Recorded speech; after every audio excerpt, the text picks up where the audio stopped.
দেখো সবাই, ভোর 5টা বাজে, এখনো চোখে ঘুম নেই।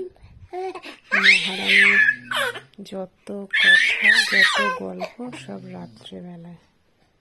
মহারানী সারাদিন কোনো কথা নেই, কোনো গল্প নেই, রাত্রেবেলা হলে ওর যত কথা। কি বলবে একে?